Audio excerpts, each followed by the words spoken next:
Court is on the record, City of Pontiac versus Keith Garvin, case number 25 CRB 91. This case is set for a status conference today. On June 2nd, 2025, we conducted a pretrial conference and hearing on a motion to revoke bond. Based on the evidence presented at the hearing, the court found that Mr. Garvin had violated the conditions of his personal recognizance bond in this case by having contact with the alleged victim, Tony Martini, on May 19th and May 27th, 2025. Therefore, the court revoked his bond, took Mr. Garvin into custody, and he's currently being held in this case without bond. This case is also set for jury trial, so a number of dates have been assigned to this case for jury trial, and so the court scheduled this case as well for a status conference prior to any scheduled jury trial. Mr. Garvin is appearing by way of video from the Pontiac City Jail. His attorney, Philip Heasley, is in the courtroom. He's appearing at table 1 on the video, and Law Director John Lewis is also in the courtroom, appearing at table 2 on the video. Mr. Lewis, can you advise us to the status of this case? Yes, Your Honor. Thank you. The offer that was discussed with Mr. Heasley and also with the alleged victim who was present in the courtroom was the same as the offer has been from back in April. The offer is to plead to the domestic violence charge, with the City of Pontiac recommending probation. We will find the court would deem appropriate along with the court costs of the case, and Ms. Martini would be asking for a post-conviction no contact order. Thank you, Your Honor. Mr. Heasley. Thank you, Your Honor. I discussed the underlying matter with Mr. Garvin. Mr. Garvin indicated that he does not wish to accept the offer, just restated on the record by the prosecutor.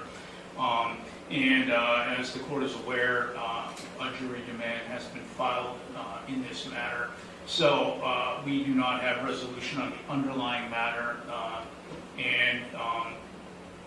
Mr. Garvin has been in jail for 1 week. If bond could be addressed, Your Honor, that would be appreciated. Thank you very much. Okay. This case has already been assigned to jury trial. Notice has already been provided to Mr. Garvin. Jury trial dates are July 24th, August 28th, September 25th, October 23rd, November 20th, and December 18th.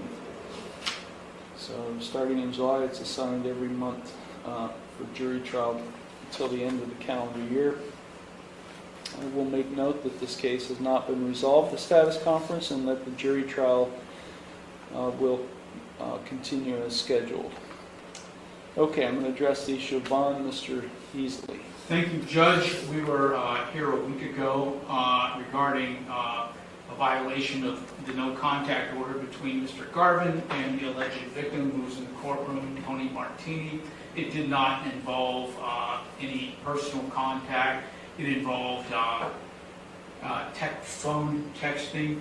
Mr. Garvin must avoid any contact, any and all, absolutely any and all contact with Ms. Martini. Mr. Garvin has informed me that he still has his job at the Castaways restaurant, namely as a cook. They need him. He has his own residence at which he lives alone. He does have an animal which requires care. Nothing could, I think, impress upon him more, Your Honor, the importance of staying away from the alleged victim in this case. We would hope that he could be released on whatever conditions the court sees fit to impose, pending trial, pending jury trial in this matter. And thank you, Judge. Thank you. Thank you. Mr. Lewis? Your Honor, I just spoke to Ms. Martini prior to going on the record. She has indicated to me this morning that she had an encounter with Mr. Garvin's father, and during that encounter, she received threats from Mr. Garvin's father. That incident, she did call the Pontiac Police Department and reported that incident. I have not seen a report yet on that incident, but that's what Ms. Martini advised me this morning. Thank you.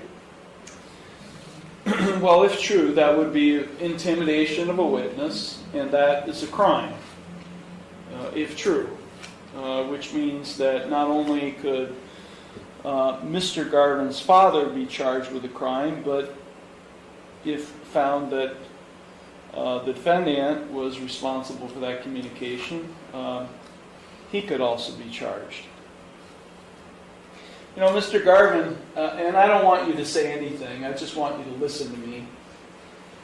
If you haven't got it by sitting in jail for 7 days about the importance of my order to have no contact, absolutely no contact, not just staying away from the defendant, which is what your attorney just asked for, but absolutely no contact.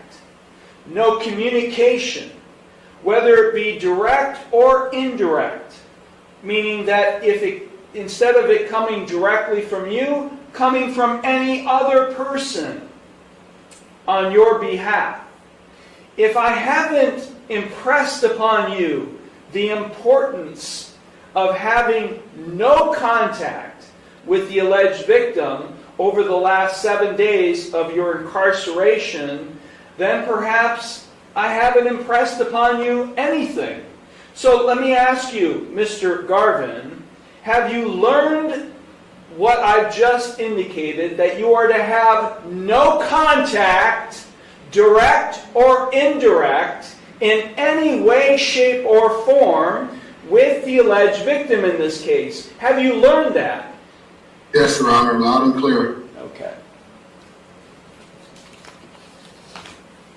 Well, I do give him 7 days jail credit from June 2nd to today's date. I will set bond in the amount of $10,000 personal recognizance. He's ordered not to consume or possess alcohol or drugs. He is subject to random chemical testing by probation and law enforcement, and he is to have, as I've indicated, no contact with the alleged victim, Tony Martini, while this case is pending. Okay, anything further, Mr. Lewis? Nothing further, Your Honor. Thank you. Mr. Heasley? Judge, this does not involve our office, but Mr. Garvin indicated there is some upcoming, they do have a child together, a custody hearing in another court. Well, if it's in a courthouse, I mean, you know, I will say no contact with. Look, he's to have no contact with her. If he's in a courthouse involving parenting issues, you know, just stay away from her, even in the building. I'm not going to even give him that little bit of an exception while they're in the public courthouse. He's to have no contact with her. He can stay in one room, she can stay in another. Okay? Understood. Anything else, Mr. Eason? No, thank you, Your Honor. Okay. Ms. Martini, all notices for future jury trial dates should be coming to you through Mr. Lewis's office. Okay, this matter is concluded. Thank you.